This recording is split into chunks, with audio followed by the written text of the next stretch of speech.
우리가 계속해서 이제 사도 바울의 제2차 전도 여행을 묵상하고 있는데, 여러분 오늘부터는 사도 바울이 고린도에서 겪게 된 일들에 대해서 우리 한번 묵상해 보도록 하겠습니다. 우리가 오늘 읽었던 본문의 말씀에 보시면은 사도 바울이 지금 어디에 와 있습니까? 고린도에 와 있습니다. 여러분 신약 성경 중에 고린도 전후서가 있잖아요. 고린도 전후서가 있습니다.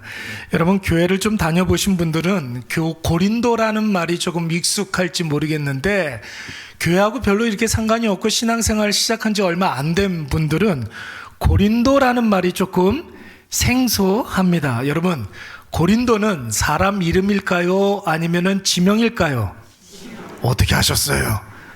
예, 그 정도만 알아도 전부를 안 겁니다. 예, 고린도는 여러분, 오늘날 그리스라는 나라 있잖아요. 그리스라는 나라의 부산 같은 항구 도시예요. 예, 우리 교회도 부산 출신들이 좀 덜어 있으신데, 그러니까 고린도는 항구 도시입니다. 영어 발음으로는, 우리나라 발음으로는 고린도 이렇게 발음을 하지만 영어 발음으로는 코린트 이렇게 발음을 해요. 그리고 자기네 나라, 그러니까 그리스 말로는 코린토스 이렇게 발음을 합니다. 여러분, 그리스 나라 사람들은 무슨 말을 쓸까요? 우리는 한글을 쓰잖아요. 한글. 미국은 무슨 말 써요? 영어 쓰죠. 그리스 나라 말은요? 그리스어. 그리스어를 뭐라고 그러냐면 헬라어라고 그러는 거예요. 헬라어가 그리스어예요. 근데 옛날에 우리 어르신들은 발음이 잘 안 되니까 헬라라는 말이 조금 익숙하지가 않으니까 한문으로 이렇게 표기를 하면서 히라버 이렇게 이야기했습니다. 히라버가 헬라어고 헬라어가 그리스어입니다. 처음 하셨죠? 히라버가 헬라어예요. 여러분, 신약 성경이 무슨 나라 말로 쓰여져 있습니까? 그리스어. 그리스어가 헬라어. 히라버로 쓰여져 있습니다. 여러분, 이 고린도가 유명한 이유가 있는데 운하 때문에 유명해요. 운하는 여러분 대륙을 이렇게 잘라가지고 물길을 트는 것 아닙니까? 우리가 운하 하면은 파나마 운하, 수에즈 운하 이런 말은 많이 들어봤어요. 근데 전 세계적으로 보면 아주 굉장히 유명한 운하 세 가지가 있어요. 파나마, 수에즈, 그리고 고린도 운하가 있습니다. 여러분, 이 운하가 여러분 에게해와 이오니아해를 하나로 이어주는 백길인데, 제가 구글로 한번 찾아봤어요. 여러분들 보일런지는 잘 모르겠는데, 여러분 세상의 대륙을요 자로 이렇게 딱 대놓고 자른 것처럼 이렇게 일직선으로 쫙 잘라가지고 백길을 하나 만들었습니다. 여러분, 그래서 멀쩡한 땅을 사람들이 잘라서 백길을 만들었기 때문에 깎아자른 절벽 사이로 푸른 바닷길이 이렇게 일직선으로 쫙 뻗어져 있습니다. 그러니까 굉장히 볼만한가 봅니다. 가본 적이 없어요. 저는 굉장히 볼만하대요. 여러분, 시간 있으신 분들은 한번 가보시면 좋을 것 같아요. 그래서 여러분, 그리스의 굉장히 유명한 관광지가 되었다라는 거예요. 이 고린도가 또 유명한 게 뭐가 있을까? 제가 한번 좀 찾아보니까 건축하시는 분들 중에 고린도 양식이라는 게 있어요. 국회의사당이라든지 박물관이라든지 이런 걸 이렇게 보면은 큰 기둥이 있잖아요. 기둥 머리에 이렇게 보면 장식을 이렇게 해놨단 말이에요. 그런 장식을 고린도 양식 이렇게 이야기합니다. 그리고 유럽, 우리나라 사람들은 잘 이런 말 잘 안 쓰는데, 유럽이나 영어권에 있는 사람들은 여자 이렇게 보면서 아우 고린도스러워 이런 말을 많이 한대요. 우리나라 사람들은 그런 말 많이 안 하는데 아우 고린도스럽다. 여러분, 긍정적인 표현인 것 같습니까? 부정적인 표현인 것 같습니까? 아유 고린도스러워 이런 표현이에요. 긍정적인 거예요? 부정적인 거예요? 부정적인 말이에요. 굉장히 천박한 여인, 산티나고 타락해 보이는 사람에게 하는 말이 고린도스럽다 이런 표현을 많이 쓴다고 합니다. 또 올림픽 경기 있잖아요. 올림픽 경기하고 유사한 경기가 이 고린도에서 많이 이렇게 성행했는데, 이스티미아 경기라는 경기가 있었어요. 2년에 한 번씩 하는데, 올림픽은 여러분 몇 년에 한 번씩이에요? 4년에 한 번씩인데, 이 고린도에서 했던 굉장히 유명한 운동 경기가 이스티미아 경기가 있었습니다. 근데 여러분 뭐 이것저것 찾아보니까 우리나라 사람들이 고린도를 알만한 그렇게 특이할 만한 점이 별로 없더라고요. 근데 여러분 이거 한 가지만 꼭 기억해 두시기 바랍니다. 이 고린도는 우리가 생각하는 것 이상으로 굉장히 크고 굉장히 유명하고 굉장히 중요한 도시다, 이렇게 생각하면 되는 거예요. 여러분 바울이 이 고린도에 처음 방문했을 때에도 이 고린도는 로마가 다스리는 제국 중에 여러분 굉장히 중요한 5개의 도시가 있었거든요. 로마가 다스리는 대제국 중에서도 굉장히 중요한 5곳의 도시가 있었는데 그 중에 하나였어요. 굉장히 유명했던 도시, 로마가 있겠고 또 이집트의 알렉산드리아 도시, 거기서는 쌀이 굉장히 많이 나오거든요. 그리고 사도 바울이 파송되었던 수리아의 안디옥이라는 도시가 굉장히 컸어요. 그리고 이제 우리가 앞으로 생각해 보겠지만 에베소라는 도시가 엄청나게 컸습니다. 이 에베소하고 고린도가 거의 필적할 만한 그런 규모였습니다. 여러분 당시에 고린도의 인구수가 2000년 당시거든요. 2000년 전 당시에 60만 명이 넘었다는 거예요. 김포가 몇 명이라는 거예요 요즘? 50만이 좀 안 돼요. 예, 50만. 좀 막 이렇게 늘다가 검단 때문에 조금 뺏겼어요. 예. 그래서 그 정도 된다고 그래요. 그러니까 여러분 김포가 그 정도 되는데 2000년 전에 당시에 도시가 60만 명이 넘었다는 거예요. 여러분 굉장히 큰 도시 아니겠습니까?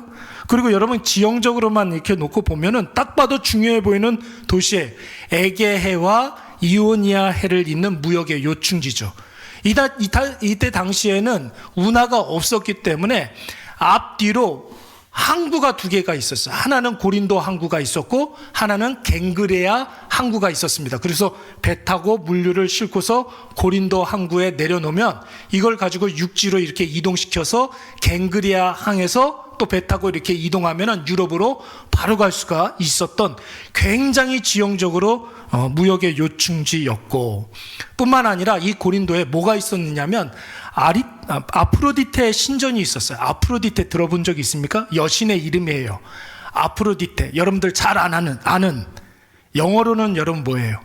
비너스. 아프로디테가 비너스예요. 예, 영어 발음으로는 비너스라고 하는데 우리가 흔히 알고 있는 헬란 말로는 아프로디테 여신의 신전이 바로 여기에 있었습니다. 성경에도 나와요. 아프로디테라는 말이 나옵니다. 구약 성경에 보면은 꼭 반드시 바알과 함께 나오는 여신 하나가 있어요. 아스타롯. 아스다롯이 아프로디테고 영어 발음으로는 비너스가 되는 것입니다.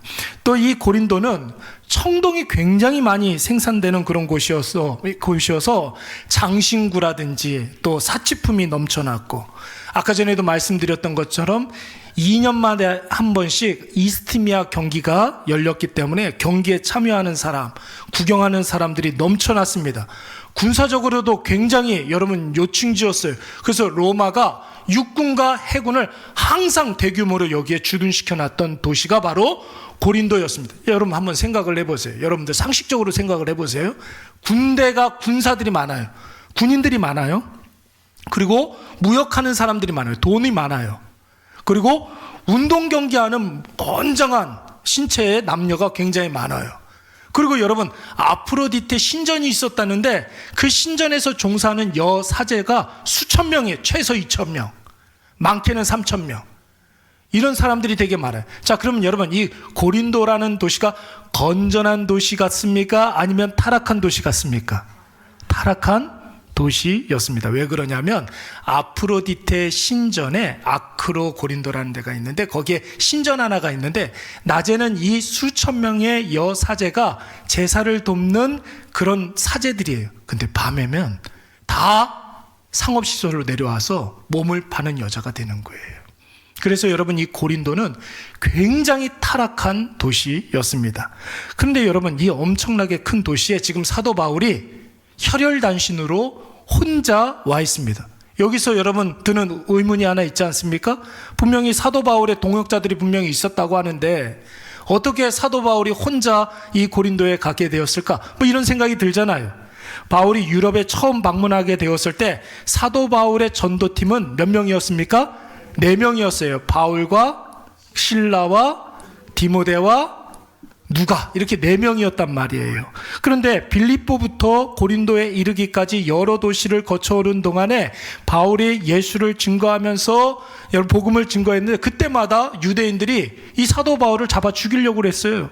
그래서 어쩔 수 없이 그 도시를 옮겨갈 수밖에 없었습니다. 그런데 여러분 복음을 증거할 때마다 예수 믿는 사람들이 생겨나잖아요. 그 사람들 놓고 다른 도시로 갈 수가 없는 거예요. 그래서 여러분 사도 바울은 어쩔 수 없이 몸을 피해서 다음 도시로 갈 수밖에 없었지만 거기에 자기의 동역자 한 사람씩 놓고 올 수밖에 없었습니다. 그래서 빌립보에서는 루디아의 집이 교회가 되었다며요. 그래서 사도 바울이 빌립보를 나올 때 거기에 누가를 놓고 나오고, 또 데살로니가에서도 적지 않은 헬라인들이 믿었기 때문에 그 데살로니가에서 급하게 피신해서 나올 때에 여러분 거기에 신라를 두고 나오고, 베레아에서도 나름대로 열심히 예수님을 믿고 말씀을 묵상하는 사람들이 많이 있는데 말씀에 대한 열의가 있는 사람들이 많은데 사도 바울이 그냥 올 수가 없었던 거예요. 그래서 디모데를 거기다 놓고 이제 홀로 아테네로 갔던 것입니다. 여러분, 그런데 어떻게 아테네에 갔던 사도 바울이 고린도에 또 갈 수가 있었을까? 이런 게 여러분들 보니까 표정을 보니까 다 궁금해하는 것 같아요. 졸린 눈으로 이렇게. 역사 이야기하면 일단 다 졸리죠, 뭘. 그런 것 같습니다. 고린도에 어떻게 사도 바울이 가게 되었을까 생각을 좀 해볼 필요가 있어요. 여러분, 바울이 아테네에서 전도했을 때 전도된 사람들 가운데 스데바나라는 사람이 있었어요. 스데바나라는 사람이 있었는데 사도행전에는 안 나와요. 그런데 고린도전서 16장 말씀에 보니까 이 스데바나를 뭐라고 이야기를 했느냐면 아가야 지방의 첫 열매다 이렇게 이야기를 했어요. 아가야 지방에서 처음으로 간 도시가 아테네였거든요. 아테네에서 전도했을 때 제일 먼저 예수를 믿었던 사람이 바로 스데바나라는 사람이었습니다. 그런데 여러분, 이 스데바나라는 사람이 원래는 고린도 사람이었습니다. 여러분, 사도 바울과 스데바나가 교제를 한참 이렇게 나누다가 스데바나가 자기의 고향 고린도 이야기를 해주는 거예요. 상상을 초월하는 수많은 사람들이 왔다 갔다 하는 그런 도시가 있다. 아니, 인구수가 얼마나 되는지는 모르는데 굉장히 많은 그런 도시가 있다. 우상 숭배와 환락과 탐욕과 온갖 범죄가 난무하는 그런 도시이고 성적으로 완전히 타락한 도시이기 때문에 바울 선생님이 거기 가가지고 예수와 복음을 좀 증거해 주셨으면 고맙겠습니다, 이렇게 요청을 했던 것이죠. 그래서 사도 바울이 이것도 하나님의 뜻이구나 생각하고 혼자서 이제 고린도에 가게 되었던 것입니다. 그런데 여러분, 막상 사도 바울이 그 큰 도시 고린도에 딱 가기는 갔는데 막상 고린도에서 뭔가를 좀 해보려고 그러니까 이게 막막한 거예요. 어디부터 가야 될지 모르겠고 유대인의 회당이 어디 있는지도 모르겠고 막 그랬는데 그때 하나님께서 바울의 인생에서 가장 중요한 만남을 갖게 하십니다. 누구를 만나게 되는지 우리 사도행전 18장 2절 말씀 다 같이 한번 읽어보도록 하겠습니다. 큰 목소리로 시작. 아굴라라 하는 본도에서 난 유대인 한 사람을 만나니 글라우디오디아가 모든 유대인을 명하여 로마에서 떠나라 한 고로 그가 그 안에 브리스길라와 함께 이달리아로부터 새로 온지라 바울이 그들에게 가매. 아멘. 바울이 고린도에서 제일 먼저 만난 사람들이 누구였습니까? 아굴라와 누구? 브리스길라. 아굴라와 브리스길라는 여러분 부부예요. 부부예요. 누가 남편이고 누가 아내일까요? 저 어렸을 적에 저는 모태신앙이잖아요. 성경에서 어디서 주워 들은 이야기들은 굉장히 많이 있었어요. 브리스길라와 아굴라와 브리스길라 이름은 많이 들어봤어요. 근데 아무도 저한테 누가 남편인지 누가 아내인지를 가르쳐주는 사람이 없었습니다. 그냥 무조건 브리스길라 하면 아굴라 따라오고 아굴라 하면 브리스길라가 따라오는 거예요. 누가 남편이고 누가 옆편이 아니라 뭐죠? 누가 아내입니까? 누가 남자예요? 아굴라가 남자예요. 유다의식 표현으로는 항상 부부를 표기를 할 때 여러분 남편의 이름을 먼저 씁니다. 근데 여러분 아굴라와 브리스길라 조금 어색하죠? 신앙생활 조금 하신 분들은 브리스길라와 아굴라 이게 좀 익숙하단 말이에요. 순서가 브리스길라와 아굴라. 나중에 서신서에 가게 되면은 두 사람을 이야기할 때는 항상 브리스길라와 아굴라 이렇게 이야기를 합니다. 자, 여러분, 누가 더 많이 헌신을 했다는 소리입니까? 브리스길라가 더 많이 헌신을 하고 그 가정의 주도권을 누가 가지고 있었다는 거예요? 브리스길라가 가지고 있었던 것입니다. 아굴라는 아내가 뭐 한다고 그러면 아이 그렇게 하자고. 여보 어떻게 그렇게 좋은 생각을 했어? 그렇게 합시다. 아주 잘했어. 이랬던 사람이 아굴라였어요. 근데 오늘 사도 바울이 제일 먼저 만난 사람이 아굴라였습니다. 여러분, 아굴라와 브리스길라는 바울의 사역에 있어서 절대로 빼놓을 수 없는 바울의 아주 신실한 동역자 부부였습니다. 여러분, 아굴라 브리스길라 부부와 바울의 공통점이 몇 가지가 있었어요. 첫 번째는 무엇이냐면 이들이 다 유대인이었다라는 거예요. 여러분, 우리가 먼 나라에 이렇게 가가지고 동양 사람들이 이렇게 만나면은 굉장히 반갑고 좋잖아요. 그렇잖아요. 예. 아, 내 고향이 저기 전라남도 진도예요. 근데 세 가족 중에 누군가가 진도 사람이 왔어요. 좋아요, 안 좋아요? 어디 갔어요, 진도? 예, 여기 하나 있고. 아, 저기 한 분 계시고. 좋잖아요. 아주 너무 좋아요. 아, 진도 이야기를 들어보니까 여기서 차 타고 배 타고 들어가면 엄청나게 멀다고 그러더라고요. 이렇게 먼 데에서 동양 사람 만났다 그러면 막 너무 좋아 죽겠잖아요. 그런 거예요, 여러분. 고린도에서 사도 바울이 똑같은 유대인을 만났어요. 아굴라와 브리스길라. 그런데 여러분, 직업이 비슷한 거예요. 원래 이 아굴라와 브리스길라는 천막을 만들어서 사업을 하는 그런 사람이었습니다. 근데 여러분, 바울도 어떤 기술이 있었다고 그랬어요? 천막을 만드는 그런 기술이 있다고 그랬어요. 바울의 고향이 길리기아 다소 땅이었는데 이 다소에는 가죽 제품이 많이 나오거든요. 그래서 그 가죽 제품을 가지고 천막을 만드는 사람들이 굉장히 많이 있었습니다. 근데 여러분, 로마가 이 다소 땅에 가보니까 천막 만드는 사람들이 많은 거예요. 여러분, 군수품에 이 천막이 굉장히 필요하잖아요. 그래서 천막 만드는 모든 사람들에게 로마 시민권을 다 줘가지고 천막 열심히 만들려고 그랬단 말이에요. 사도 바울이 어렸을 적에는 천막 만드는 그런 기술이 있었는데 오늘 물설고 낯선 그 땅에, 고린도 땅에 같은 유대인인데 같은 직업을 가지고 있는 사람을 만난 거예요. 얼마나 반가웠겠습니까? 더군다나 공통점이 하나 더 있었는데 이 아굴라와 브리스길라가 유대인이었는데 로마에서 원래 크게 사업을 했었던 사람이었단 말이에요. 그런데 여러분, 로마에서 유대인 추방령이 이제 내려져서 어쩔 수 없이 자기 사업 다 내려놓고 몸만 간신히 빠져나와서 간신히 도망친 사람들이 아굴라와 브리스길라였습니다. 근데 여러분, 사도 바울도 데살로니가에서부터 유대인들에게 쫓겨나서 결국 이 고린도까지 흘러들어오지 않았습니까? 이런 공통점이 있어가지고 고린도에서 이 아굴라와 브리스길라와 함께 사도 바울이 낮에는 천막을 만들고 밤에는 회당에 가서 복음을 증거하게 되었던 것입니다. 사랑하는 여러분, 이 시간 꼭 기억하시기 바랍니다. 이거 굉장히 중요해요. 뭐냐면 하나님은 하나님의 일을 하실 때 반드시 사용하는 방법이 있어요. 그게 뭡니까? 사람을 사용하십니다. 다시 말씀드리겠습니다.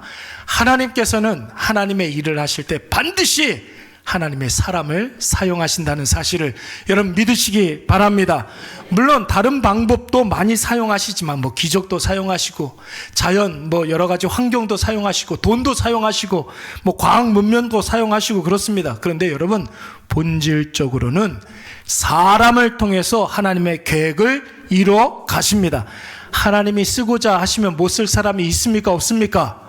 없어요, 여러분. 선인도 하나님께서 사용하시지만 악인도 하나님께서 사용하신다는 사실을 여러분 꼭 기억하시기 바랍니다. 왜 그럴까요? 사람을 통해서 하나님의 역사가 나타나야 사람이 살아계신 하나님의 존재를 깨닫고 전능하신 하나님을 인정할 수 있기 때문에 그런 것이에요.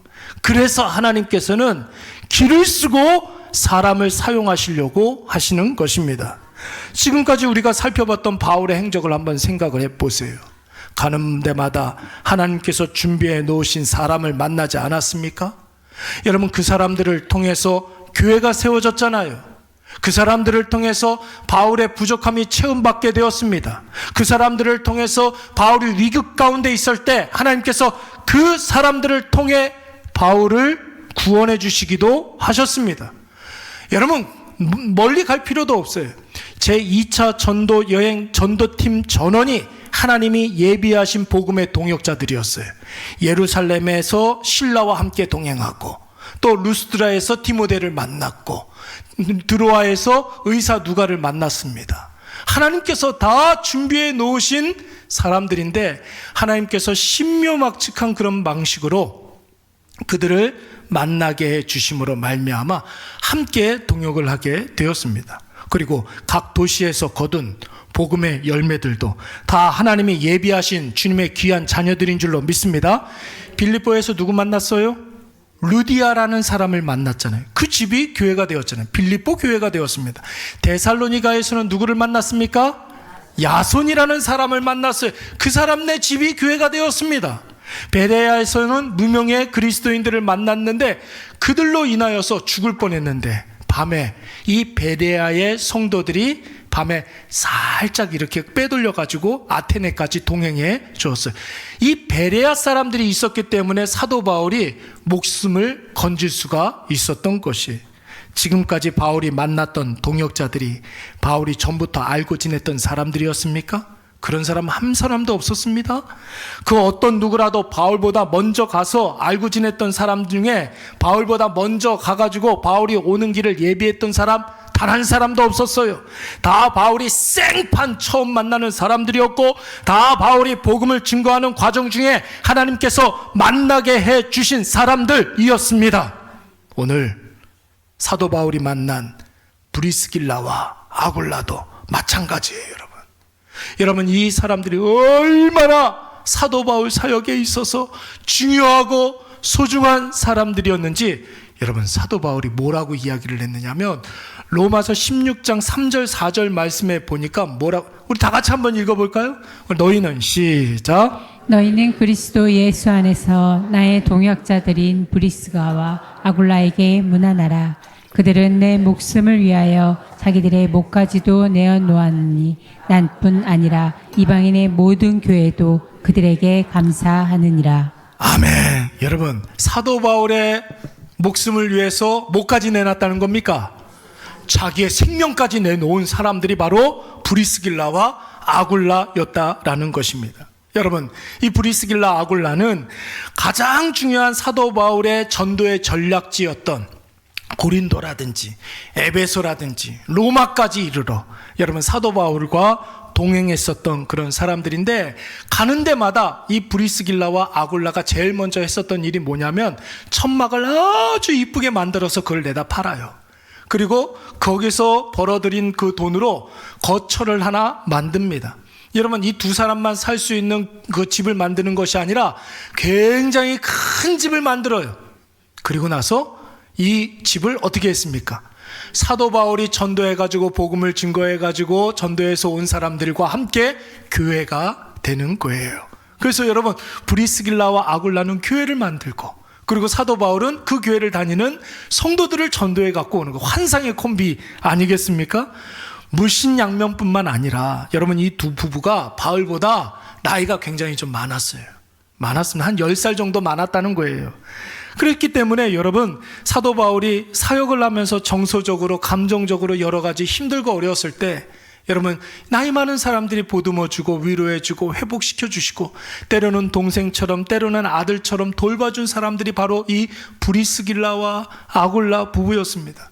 또 필요에 따라서는 바울이 명령을 내리면 저 두 부부에게 먼저 거기 가가지고 준비하고 계십시오. 저는 여기서 계속해서 사람들을 좀 전도하겠습니다. 이렇게 이야기하면 먼저 그 지역에, 여러분 처음 가는 그 지역에 가가지고 또 천막 만들어서 자리를 잡고 있으면 사도 바울이 오기도 하고, 또 때로는 같이 이렇게 전도를 하다가도, 특히 에베소가 그랬었거든요.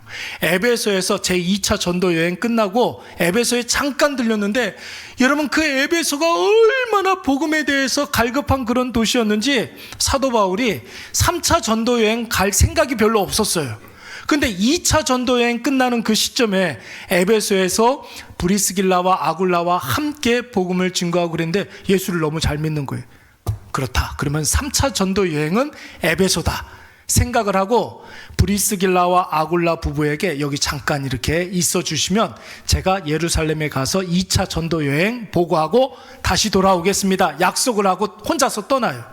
그리고 브리스길라와 아굴라 부부가 고린도를 지키게 되는데 그때 사도 바울이 없을 때 누가 등장하냐면 여러분들 다 아는 아볼로라는 학자가 고린도에 오게 됩니다.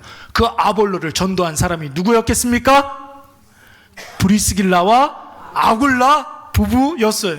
잘 가르쳐가지고 여러분 이 아볼로는 다른 지역에 갔는데 그 이후에 사도 바울이 도착하는 거예요. 여러분 이런 스토리들이 있게 됩니다. 그러니까 여러분 사도 바울에게 있어서 이 아굴라 브리스길라가 얼마나 중요한 부부이겠습니까? 그리고 가장 중요한 이 두 부부가 어디 살았던 사람들이라고 그랬어요? 아까 전에 로마에 살았던 사람들이라고 그랬잖아요. 원래는 로마에서 천막 사업을 크게 했던 사람들이었는데 로마 황제 클라우디우스라는 황제가 유대인 추방 명령을 내리게 됩니다. 왜 그랬느냐면 클라우디우스 그 황제 때에 유대인들이 자신들이 당하는 여러 가지 불평등한 그런 어떤 차별 대우 때문에 폭동을 일으키게 됩니다. 로마에 살고 있었던 유대인들이 폭동을 일으켜요. 여러분 그 폭동의 주동자가 누구였느냐면 클레스투스라는 사람이었어요. 클레스투스. 발음이 여러분 크리스토스하고 비슷하잖아요. 크리스토스는 누구예요? 예수 그리스도거든요. 그리스도를 여러분 헬라어로 이야기하면 크리스토스예요. 근데 유대인들을 선동해서 폭동을 일으켰던 사람이 클레스투스라는 사람이었어요. 이름이 비슷하다고 해서 예수 믿는 사람들 다 박해하기 시작한 거예요. 그때부터. 예. 그래서 그때에 이 유대인이었던 브리스길라와 아굴라 부부가 간신히 빠져나와서 가만히 생각을 해보니까 어디로 가야 될지 모르겠는 거예요. 무슨 기술이 있었다고요? 천막을 만드는 기술이 있었다고 그랬잖아요. 천막이 많이 필요한 도시로 가야겠다 생각을 해보니까 고린도가 딱 적합한 거죠. 왜 그렇습니까? 고린도는 자기네 집이 고린도에 둔 사람들도 많이 있지만 고린도를 거쳐가는 사람들도 많이 있잖아요. 아프로디테 신전에 참배객으로 오는 사람들. 여러분 며칠씩 있어야 되는데 거기에 천막이 필요한 것 아닙니까? 이스티미아 경기가 이제 구경하러 오는 사람들, 이런 사람들도 그 경기 구경하기 위해서는 고린도에 며칠씩 있어야 되는 거예요. 무역하는 사람들, 자기네 집이 고린도가 아니기 때문에 자기 집이 없단 말이에요. 천막이 필요하단 말이에요. 그러니까 여러분 브리스길라와 아굴라 부부가 고린도에 가서 천막 장사하면 잘 되겠다 생각해서 고린도에 갔던 겁니다. 이 정도는 돼야 여러분 사업하는 것 아니겠습니까? 그런데 거기에서 사도 바울을 만나게 되었던 것이죠. 그러니까 여러분 브리스길라와 아굴라 부부가 사도 바울과 동고동락하면서 어디 이야기를 많이 했을까요? 로마 이야기를 많이 했던 거예요.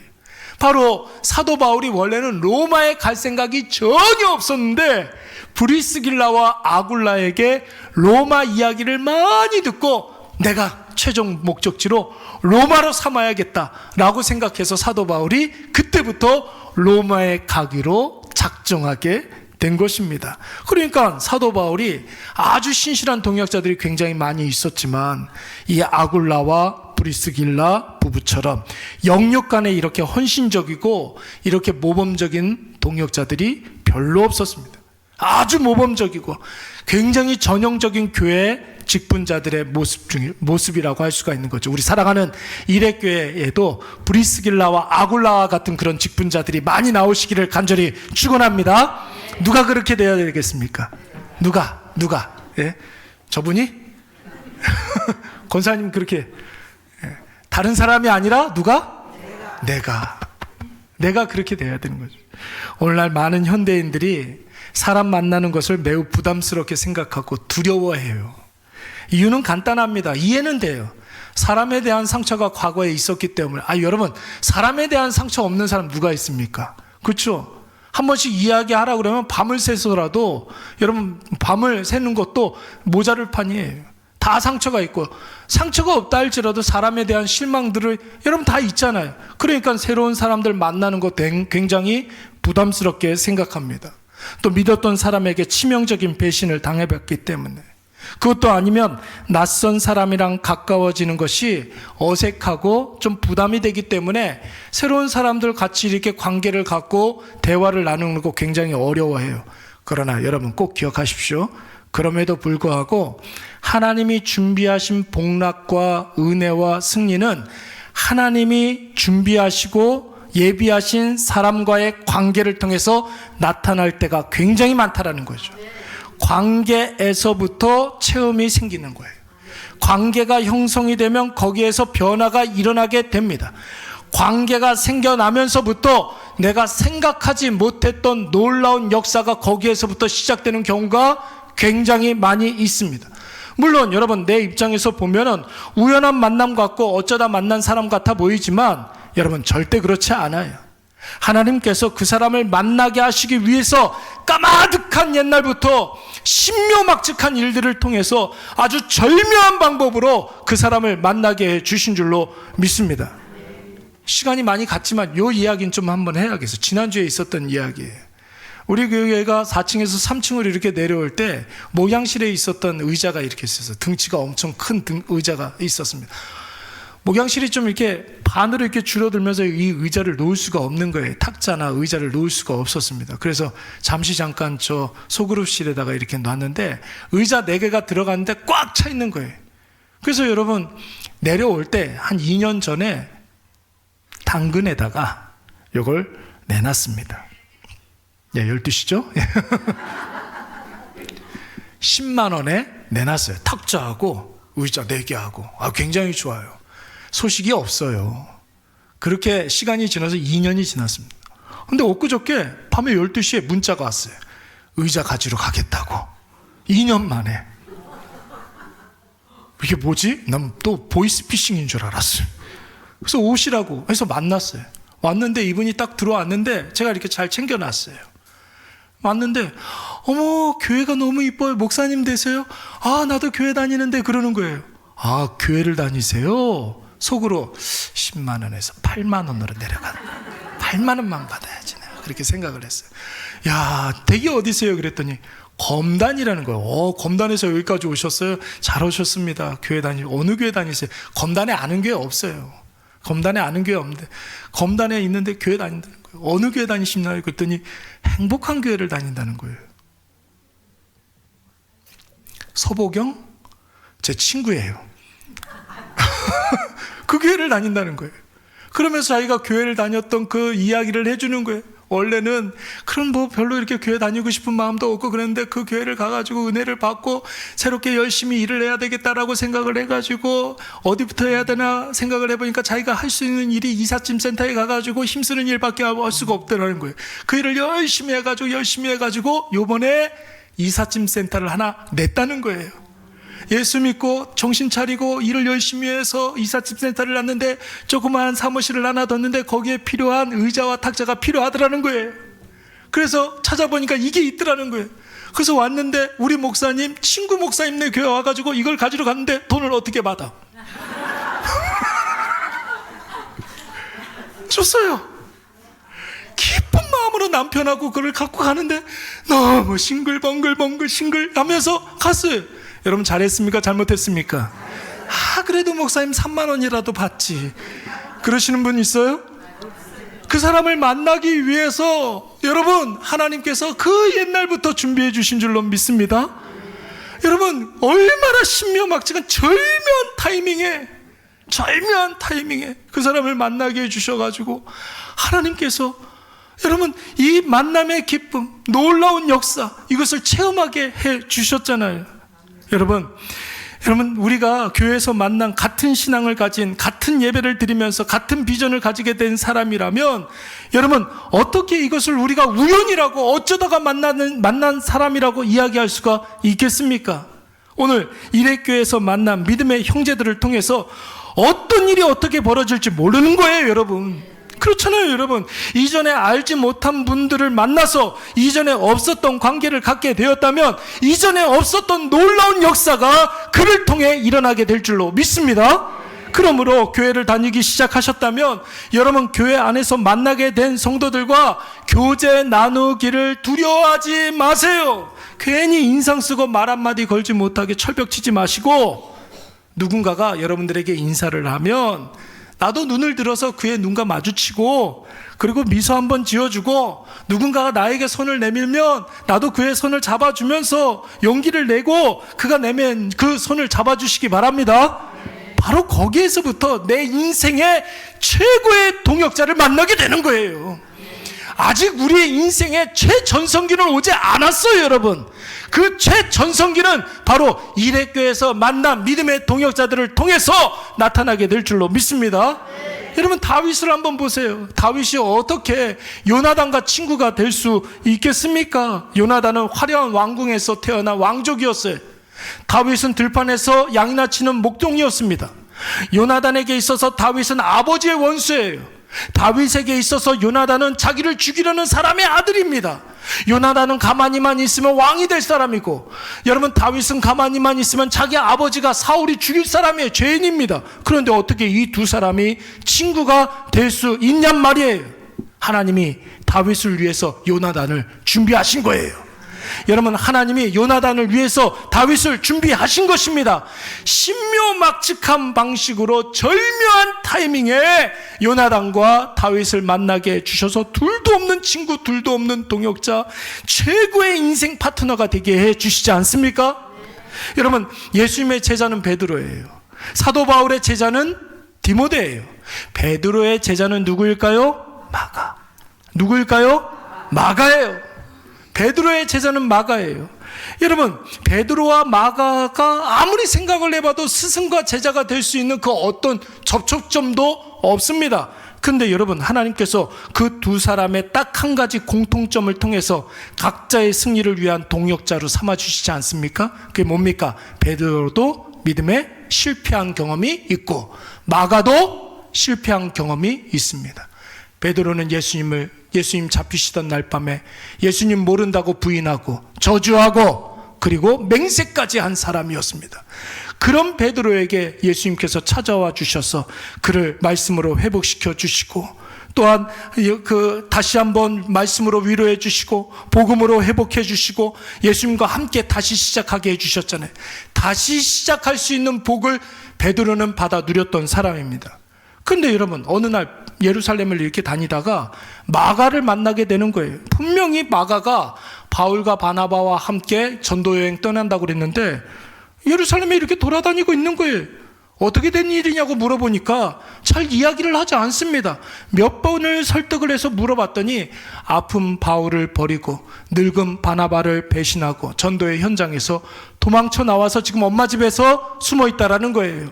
여러분, 이런 마가를 누가 받아줄 수 있습니까? 근데 여러분, 베드로가 받아준 줄로 믿습니다. 누구 같으니까? 자기 같으니까. 마가 같은 실패자의 마음, 여러분, 베드로가 그 마음을 아는 거예요. 베드로가 그 마음을 공감해주고 이해해주고 받아주고 품어주고 그를 다시 훈련시켜서 함께 데리고 다니면서 동역을 하니까 여러분, 나중에 마가를 통해서 최초의 복음서, 무슨 서? 마가복음서가 쓰여지게 되는 거예요.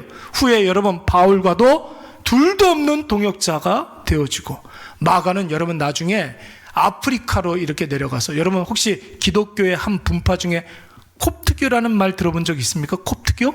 그 콥트교의 창시자가 되는 사람이 바로 마가가 되는 겁니다. 저와 여러분은 우리 다 이레교에서 처음 만났어요. 그렇죠? 예. 10년 전에는 그런 사람이 있는지도 없는지도 모르는 사람들이었단 말이에요. 알고 지낸 지 얼마 안 된 사람들입니다. 그래서 서로가 서로에게 별로 기대할 것도 별로 없고, 지금 당장 헤어져도 그렇게 큰 아쉬움이 별로 없어요. 그렇잖아요. 그래서 여러분, 그냥 그렇게 대면대면 지내실 겁니까? 서로 별로 노력도 없이 그냥 그렇게 지내실 거예요?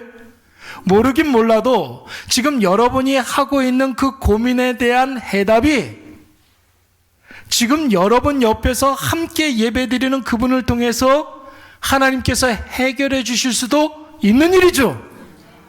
여러분, 다윗이 한 번이라도 원수의 아들 요나단을 통해서 생명을 부지할 수 있을 거라 상상이라도 해봤겠습니까? 여러분, 마가가 언간생심 배신자인데 자신을 통해서 최초의 복음서가 쓰여질 것이다, 이런 생각을 해봤을까요? 바울이 고린도에 도착했을 때 아굴라와 브리스길라를 만날 거라 한 번이라도 생각했겠습니까? 여러분, 저는 어떻습니까? 고삼원 목사, 어디서 여러분들과 같은 좋은 성도들을 만날 수 있겠습니까? 아멘 하세요. 그래서 요즘 제가 제일 많이 하는 말 중에 뭐냐면, 나는 진짜 할 말이 없는 사람입니다. 그거예요. 아무리 생각을 해봐도 내가 뭘 잘해가지고 여러분들과 같은 좋은 성도들을 만날 리가 없는데, 제가 그런 인격이 아닌데, 그런 주제가 아닌데, 그런 능력이 있는 사람이 아닌데, 여러분, 하나님이 은혜로 여러분들을 만나게 해주셨습니다. 여러분, 어떻게 이곳에 개척을 하게 돼서 이렇게 좋은 분들과 함께 신앙생활을 하고 어떻게 이렇게 귀한 사역에 쓰임을 받고 있는지, 저는 정말 할 말이 없는 사람이에요. 정말. 여러분, 하나님의 방법은 언제나 사람입니다. 돈도 사용할 수 있고 첨단의 과학을 사용할 수도 있고 기적도 사용할 수 있어요. 그런데 여러분, 결국 그 매개체는 사람이에요. 사람. 믿음의 동역자들을 통해서 하나님의 역사가 나타나는 거예요. 하나님께서 준비하신 사람, 하나님이 계획하시고 훈련시킨 사람, 하나님의 여러분의 기도의 응답으로 주시는 그 사람, 여러분, 그 사람은 멀리 있지 않아요. 어디 있습니까? 우리 모두 고개 돌려 샥, 거기 있어요. 거기 있어요. 여러분, 오늘 이것을 꼭 기억하셔서, 먼저는 내가 하나님의 동역자가 되어서 하나님 하시는 일을 분별할 수 있는 하나님의 눈을 가지시고, 그 눈을 가지고 하나님의 사람들을 찾으시기 바랍니다. 지금 여러분이 하고 있는 모든 고민과 갈등과 힘들어하는 문제, 이레교회 성도들과 여러분 아무런 관련이 없어 보이지만 먼저 그의 마음을 열고 성도들과 믿음의 교제를 나누시기 바랍니다. 그 사랑하는 동역자들을 통해서 나의 문제가 해결되는 놀라운 역사가 일어나게 될 줄로 믿습니다. 우리 다